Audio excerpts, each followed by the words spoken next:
Welcome to Ollywood. आज हम discuss करने वाले हैं banking awareness January 2022 banks in news part 4। मैं पहले आपको पार्ट 1, 2, 3 ऑलरेडी करवा चुका हूँ। ठीक है, वो सारे ऑलरेडी स्ट्रीम हो रहे हैं। पार्ट 4 आपको जल्द ही मिल चुका ही है अभी। ठीक है, और कंपाइलेशन जो मंथली रिवीजन है वो आपको बैंकिंग अवेयरनेस की जल्द ही मिल जाएगी।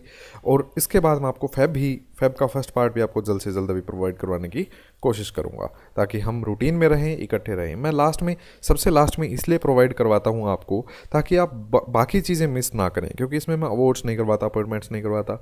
इसलिए मैं चाहता हूँ कि बाकी सब चीज़ें करने के बाद एक फ्रेश माइंड से जब चीज़ों को समझ चुके हों आप, तो उसको ऐसे समझें जैसे कि बोला कैसे जाए। इंटरव्यू वगैरह में आपका यही खेल होता है कि आपको न्यूज़ कैसे समझिए आपने, वही मेन चीज़ होती है।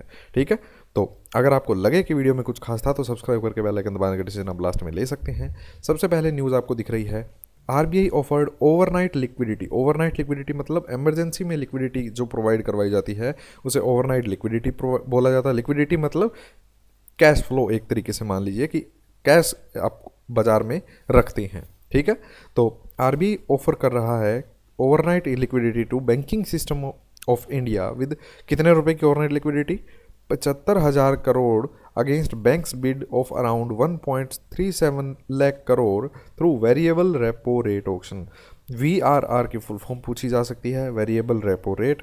उसके अंतर्गत 75,000 करोड़ की बैंकिंग सिस्टम ऑफ इंडिया को ओवरनाइट लिक्विडिटी प्रोवाइड करवाने के लिए आरबीआई ने ऑफर किया है। तो इसमें से दो चीज़ें मेन और है जो आपको पता होनी चाहिए। वो ये है कि ये जो ऑक्शन किया जा रहा है वो लिक्विडिटी एडजस्टमेंट फैसिलिटी के अंतर्गत किया जा रहा है। मतलब लिक्विडिटी को एडजस्टमेंट फैसिलिटी क्या होती है कि लिक्विडिटी को एडजस्ट किया जाए। ठीक है, जो किसके थ्रू की जा सकती है? आपकी रेपो रेट, रिवर्स रेपो, उसके थ्रू मार्केट में पैसा कम ज़्यादा करने का काम आरबीआई करता है। ठीक है, और एक चीज़ ये देखिएगा कि आरबीआई जब ऑक्शन करता है किसी भी तरीके का, तो वो अपने सीबीएस पे करता है। और आरबीआई के सीबीएस का नाम क्या है? ई कुबेर प्लेटफॉर्म के थ्रू ये किया जाएगा। 1 करोड़ की मिनिमम बिड अमाउंट होगा ऑक्शन के अंदर, और जो मिनिमम बिड अमाउंट होगा वो 1 करोड़ का होगा। उसके बाद मल्टीपल ऑफ 1 करोड़ रुपीज़ होगा। ठीक है, तो आपको ये सारी चीज़ें आपको पता होनी चाहिए। रिजर्व बैंक ऑफ इंडिया ने अनाउंस किया है government of India's approval for amalgamation of Punjab and Maharashtra cooperative bank. PMC bank का जो आपको पता चला था कि बिल्कुल बंद होने की कगार पे आ गया था, तो अब इसका अमालगमेशन कर दिया जाएगा किसके अंदर? यूएसएफबीएल के अंदर, unity small finance bank limited, जो कि 12th small finance bank of India है। ठीक है, तो पीएमसी बैंक का जो जितनी भी एसेट लाइबिलिटी होगी वो सारी इसके अंदर मर्ज हो जाएंगी, यूनिटी स्मॉल फाइनेंस बैंक के अंदर। ठीक है, तो जितने भी ब्रांचेज हैं वो सारी अलाउ कर दिया गया है कि वो फंक्शन करेंगी as branches of unity small finance bank limited के तौर पे। एसेट लाइबिलिटी मर्ज होने का मतलब ये है कि अगर 100 रुपये का एसेट था और 120 रुपये की लाइबिलिटी थी, तो अब जो एसेट है वो सारा अधिकार आ गया इसका यूएसएफबीएल का, और लाइबिलिटी भी इसके अंतर्गत आ गई है। मतलब कमाई होगी वो इसकी और जो चुकाना होगा वो भी इसका। ठीक है, NPCI, national payment corporation of India limited, जो कि इंटरनेशनल आर्म है national payment corporation of India, इन्होंने एनपीसीआई पीएल ने किसके साथ टाई अप किया है? एक मेमोरेंडम साइन किया है, एमओयू साइन किया है टेरापे के साथ। टेरापे क्या है? एक Netherland based global payment infrastructure company है। इन दोनों ने टाई अप किया है एक दूसरे के साथ। तो ये टाई अप क्या किस चीज़ के लिए किया गया है, ये इंपॉर्टेंट चीज़ है।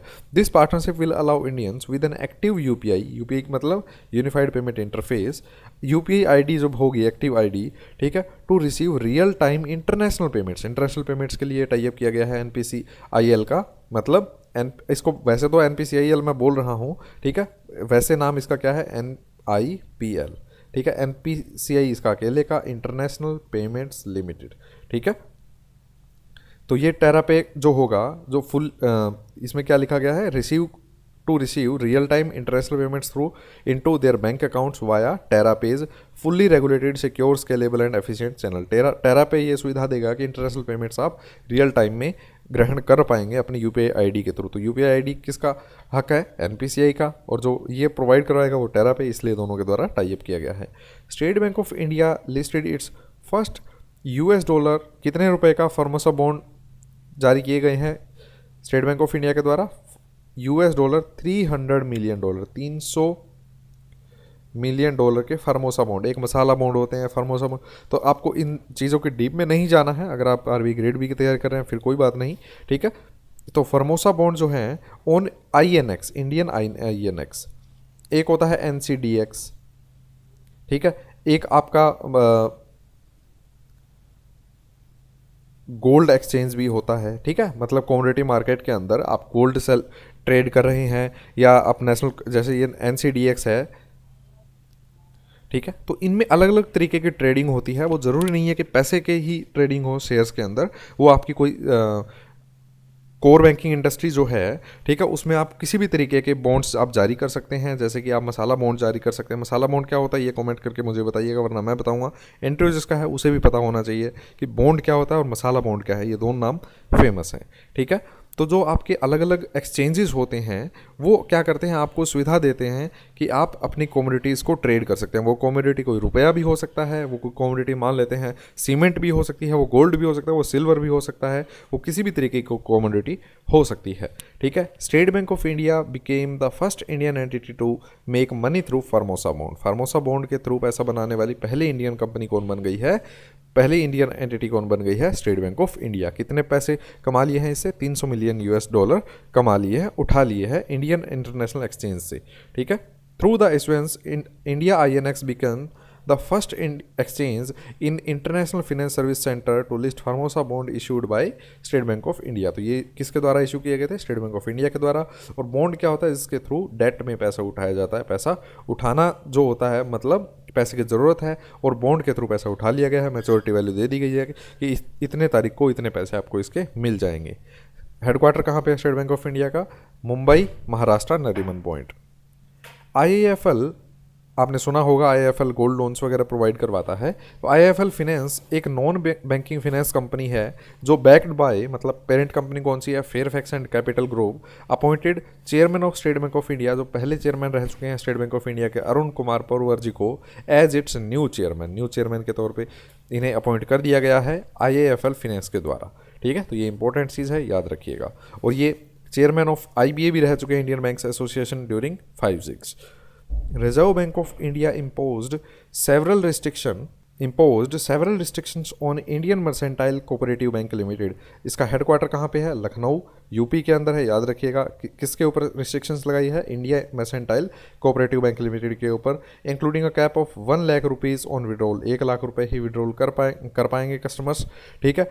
RBI ने ये जो गाइडलाइंस जारी की है, ये RBI को किसके थ्रू पावर ये मिलती है, सब सेक्शन 1 ऑफ 35A जो सेक्शन है जिसको पढ़ा जाता है section 56 of banking regulation act 1949 के साथ, तब RBI के पास ये पावर मिलती है, ठीक है। चलिए, अगर आप टेलीग्राम ग्रुप ज्वाइन करना चाहते हैं प्रिंटेबल PDFs के लिए तो सर्च कर सकते हैं, olive board is the new black. आपको ऐसा ग्रुप दिखेगा, वो ओरिजिनल ग्रुप होगा, ज्वाइन कर सकते हैं। अगर आपको वीडियो अच्छी लगी है तो लाइक कीजिए, शेयर कीजिए अपने सीरियस दोस्तों के साथ जिन्हें जॉब की सख्त ज़रूरत है, जिनकी फैमिली को जॉब की सख्त ज़रूरत है, और सब्सक्राइब करके बेल आइकन दबाना है कि नहीं, ये डिसीजन अब आपका है। Thank you so much.